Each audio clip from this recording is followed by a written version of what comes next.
Operation सिंदूर कविता संग्रह हमारा अपना संग्रह, 114 कवियों की कविताओं का संगम।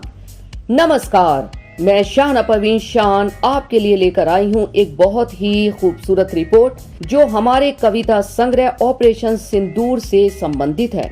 अपनी मातृभूमि मां भारती पर जब किसी तरह का संकट आता है तब भारतीय जनमानस का स्वाभिमान, उसकी संवेदनशीलता और उसकी सृजनात्मकता और भी मुखर हो उठती है। अर्थात रक्त के छींटे जब मां भारती की चुनरिया पर पड़ते हैं तब ये छींटे सिंदूर के समान सम्मान, बलिदान और संकल्प बन जाते हैं, जिसकी परिणति स्वरूप जन्म लेता है ऑपरेशन सिंदूर। प्रस्तुत कविता संकलन ऑपरेशन सिंदूर कवियों की पीड़ा, क्रोध, गर्व और दृढ़ संकल्प का जीवंत दस्तावेज है जो उन्होंने एक ऐतिहासिक और हृदय विदारक घटना के आलोक में व्यक्त किया है। पुस्तक में संकलित सभी कविताएं उस त्रासदी की पृष्ठभूमि में रची गई हैं जब हमारे निहत्थे निर्दोष नागरिकों और जवानों पर पहलगांव की भूमि पर पाकिस्तान प्रायोजित आतंकियों ने कायरतापूर्ण हमला किया।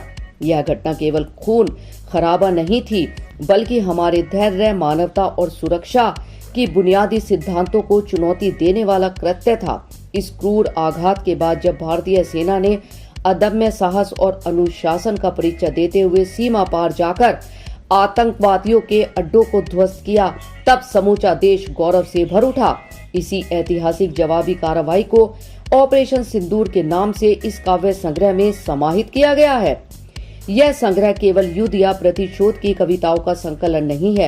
यह उन माताओं की पीड़ा, उन बहनों की उम्मीद, उन वीरों की शौर्य गाथा और आम नागरिकों की आशाओं का भी दस्तावेज है जो देश की रक्षा में अपने जज्बातों को समर्पित करते हैं। इसमें प्रेम भी है, पीड़ा भी है, संकल्प भी है और संघर्ष की ज्वाला भी। सैकड़ों कवियों की रचनात्मक सहभागिता इस पुस्तक को विविध भावों और दृष्टिकोणों से समृद्ध बनाती है।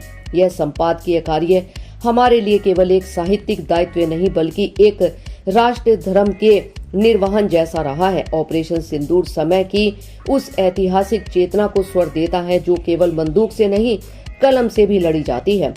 इस कविता संग्रह के माध्यम से नवोदित रचनाकारों को भी एक ठोस स्थान देने का प्रयास किया गया है।